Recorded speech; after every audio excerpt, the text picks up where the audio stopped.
बिस्मिल्लाहिर्रहमानिर्रहीम। अस्सलाम वालेकुम। Welcome back to the channel. आज जिस टॉपिक के बारे में डिस्कस करेंगे जी वो है टॉन्सिल्स।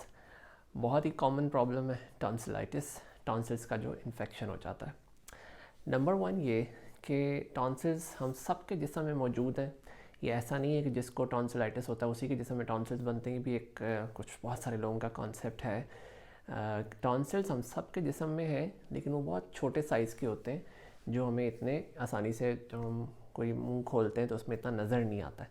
लेकिन टॉन्सिल्स का जब इन्फेक्शन हो जाता है तो वो साइज़ में थोड़े बड़े हो जाते हैं, फिर वो अमूमन सामने से बाकायदा नज़र आने लग जाते हैं। उसको हम कहते हैं टॉन्सिलाइटिस, जब उनका इन्फेक्शन हो जाता है।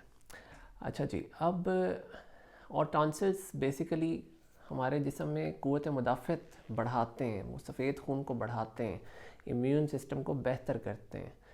तो बड़े ही इम्पॉर्टेंट फंक्शन है टॉन्सिल्स का, इसीलिए हमारे जिस्म में उसको जब कोई ऑपरेशन के बारे में पूछता है तो 6 ईयर्स से पहले उनको निकालना बड़ी सख्ती से मना है।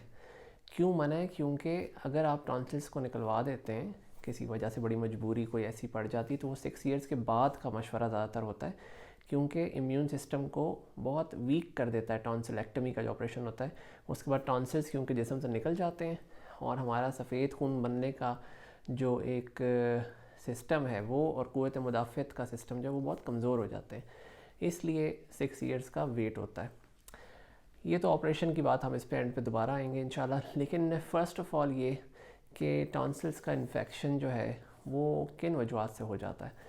नंबर वन, जो हम जंक फूड बच्चे खा लेते हैं, ऐसी चीज़ें जिनके साथ रंग लगा हुआ होता है। ये हमने एक प्रीवियस भी एक शॉर्ट मैसेज में बताया था कि ऐसी चीज़ें जैसे बंटीज़ हैं, जेलीज़ हैं, छोटे डब्बे जूस के हैं, even chocolates, candies, lollipops, cakes, cup cakes, ऐसी चीज़ें जिनके अंदर केमिकल्स यूज़ होते हैं, रंग डलता है, क्रीम्स डलती हैं, ये अगर बच्चे रोज़ खाना शुरू हो जाएंगे, हर दूसरे दिन खाना शुरू हो जाएंगे, तो टॉन्सिल्स का इन्फेक्शन इनसे बहुत चांसेस है कि बढ़ जाएगा।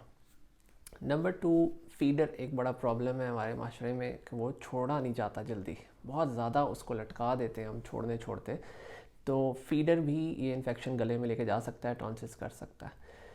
इसी तरह बहुत सारी कुछ बच्चे जो हैं वो हाथ मुंह में डालते हैं, धोते नहीं है, हैंड वॉश का हमारा बहुत ज़्यादा तरबियत नहीं होती है, तो इन सब चीज़ों से जर्म्स जाते हैं और थ्रोट इन्फेक्शन और उसके बाद टॉन्सिलाइटिस कर सकते हैं। अच्छा जी, अब जब टॉन्सिलाइटिस हो जाता है या टॉन्सिल्स का इन्फेक्शन हो जाता है तो उससे गले में तो अमूमन दर्द बच्चे फ़ील करते ही हैं, उसमें कानों में दर्द हो सकता है, उसमें सर में दर्द हो सकता है, इवन पेट में दर्द हो सकता है। टॉन्सिल्स अगर बड़े साइज़ के हो जाएंगे तो वो लिम्फ नोड्स के रास्ते पेट तक दर्द कर सकते हैं। और कुछ बच्चों को पेशाब का कंट्रोल ख़राब हो जाता है, वो बेड वेटिंग स्टार्ट कर देते हैं, सिर्फ इस वजह से कि वो रात के टाइम सोते हुए खराटे लेते हैं, जब टॉन्सिल्स बड़े हो जाते हैं स्नोर करते हैं, और उस स्नोरिंग की वजह से उनका यूरिन का कंट्रोल ख़राब हो जाता है, बेड वेटिंग स्टार्ट हो जाती है। इसी तरह टॉन्सिल्स जो हैं उनका जब आप आते हैं कि ट्रीटमेंट के ऊपर, तो ट्रीटमेंट जो है उसमें antibiotics most of the time देनी पड़ती हैं, क्योंकि थ्रोट इन्फेक्शन एक ऐसी चीज़ है जिसमें एक बैक्टीरिया है स्ट्रेप्टोकोकल, वो अगर इन्फेक्शन कर रहा है तो उसमें एंटीबायोटिक मस्ट हो जाती है। लेकिन वो ज़रूरी नहीं है कि बड़ी कोई सख्त किस्म की कोई एंटीबायोटिक हो, वो फर्स्ट जनरेशन एंटीबायोटिक भी हो सकती है, फर्स्ट जनरेशन सेफेलोस्पोरिन्स भी हो सकते हैं, और वो कोई एमॉक्सिसिलिन का कोई अच्छा फार्मूला भी हो सकता है। लेकिन शर्त क्या है कि बच्चे के वज़न के मुताबिक डोज़ एडजस्ट हुई हुई हो, उसकी ड्यूरेशन आपको बताई हुई। तो वो जब आप अपने पीडियाट्रिशियन को दिखाते हैं, अपने डॉक्टर को दिखाते हैं, तो वो बच्चे का वज़न करके उसके मुताबिक उसकी दवाई को एडजस्ट करते हैं कि भाई ये इस वेट के ऊपर इतनी मेडिसिन इसको चाहिए, तो वो फिर एग्जैक्टली उसके वेट के मुताबिक जाती है, तो उसका असर भी इंशाल्लाह अच्छा ही होता है। तो ये हो गया। अब इसके ट्रीटमेंट में ज़ाहिर है बहुत सारे लोग कभी कभार सिर्फ ये ओपिनियन लेने आते हैं कि भाई हमें बहुत सारे अनफॉर्चुनेटली जो एवरी सेकंड कॉर्नर पे क्लिनिक्स हैं या डॉक्टर्स हैं, वो ये मशवरा भी दे देते हैं फ़ौरन से कि भाई टॉन्सिल्स का तो ऑपरेशन करवा दें। तो मैं बड़ा इस चीज़ को डिस्करेज करता हूँ, बिल्कुल नहीं ऐसा सोचना चाहिए हमें। अल्हम्दुलिल्लाह से इतने सालों में I can hardly remember a single patient जिसको हमने ये मशवरा दिया हो, देना पड़ा हो कि टॉन्सिल्स निकलवाने पड़ेंगे। नहीं, पूरी कोशिश हमने ये करनी है कि टॉन्सिल्स को बिला वजह मत निकलवाएं, क्योंकि वो हमारा इम्यून सिस्टम बेहतर करते हैं। तो उसकी सर्जरी की इंडिकेशंस हैं कि बच्चा जो है वो ऊंचा सुनना शुरू हो गया है। पहले ठीक सुनता था, अब वो ऊंचा सुनता है, नंबर 1। नंबर 2 ये कि 6 मंथ्स के अंदर आपको 3 बार अपने डॉक्टर के पास जाना पड़ता है टॉन्सिल्स की वजह से। टॉन्सिल्स साइज़ में बढ़ते हैं, आप दवाई लेते हैं, वो कम होते हैं, रिग्रेस करते हैं, देन अगेन फिर आप दवाई लेते हैं, बेहतर हो जाता है, and then again 3 episodes 6 months के अंदर टॉन्सिलाइटिस की। This is number 2। Then number 3 के उनको स्नोरिंग का प्रॉब्लम, ब्रीदिंग प्रॉब्लम बहुत ज़्यादा हो गया रात के टाइम, कि वो रात को नींद से उठ जाते हैं, उठ के बैठ जाते हैं कि हमारा सांस रुक रहा है। तो वो टॉन्सिल्स के साथ एक एडिनॉइड्स, एक और गदूद हैं जिस्म में हमारे गले की तरफ ही टॉन्सिल्स के पीछे, तो वो समटाइम्स वो भी बढ़ रहे होते हैं, तो ये प्रॉब्लम ब्रीदिंग का कभी कभार वो करते हैं।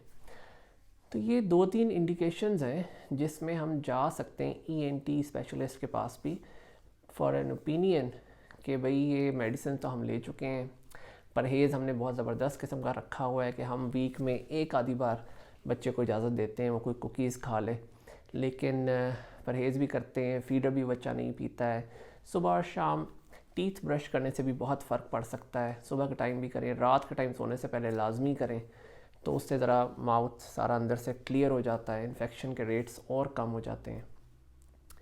और रात को सोते हुए माउथ वॉश कर लें तो और मेरा ख्याल है बहुत सारी परसेंटेज हमारी थ्रोट इन्फेक्शंस की कम हो जाएगी। और ये सारा कुछ करने के बावजूद अगर किसी बच्चे के टॉन्सिल्स का साइज़ कम नहीं होता है तो फिर बहुत अच्छे किसी टर्शरी केयर सेंटर में आप ENT ओपिनियन लें। 6 ईयर से बच्चा बड़ा हो तब आप बिल्कुल लास्ट ऑप्शन इस चीज़ के बारे में सोचा जा सकता है कि टॉन्सिल्स को निकलवा दें।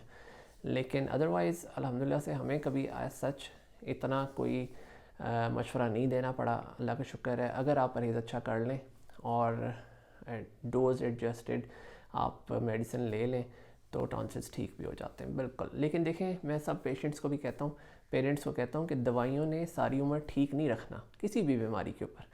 सारी उम्र ऑफ एंड ऑन बीमारियाँ आती जाती हैं, लेकिन बहुत सारा टाइम अगर आप बग़ैर टॉन्सिल्स के इन्फेक्शन गुजारना चाहते हैं तो द गोल्डन रूल परहेज़ है। दुकान की चीज़ें समहाउ किसी तरह रोक लें, हफ़्ता 10 दिन एक तरबियत कर दें, ट्रेनिंग डिसिप्लिन कर दें, और उसके बाद बच्चों को खुद से आदत पड़ जाती है कि ठीक है भाई, हमें ये फजूल किस्म की चीज़ें दुकान की रोज़ रोज़ नहीं खानी है। ये कर लें, टॉन्सिल्स इंशाल्लाह ख़राब नहीं होंगे। ठीक है जी, तो I hope this will help. और अगर इससे रिलेटेड कोई क्वेश्चन हो तो ज़रूर कमेंट से पूछें, I will try my best to answer in time. Okay ji, अपना बहुत सारा ख्याल रखें, पाकिस्तान के लिए दुआ ज़रूर किया करें हर नमाज के बाद। अल्लाह ताला आफ़ियत रखें।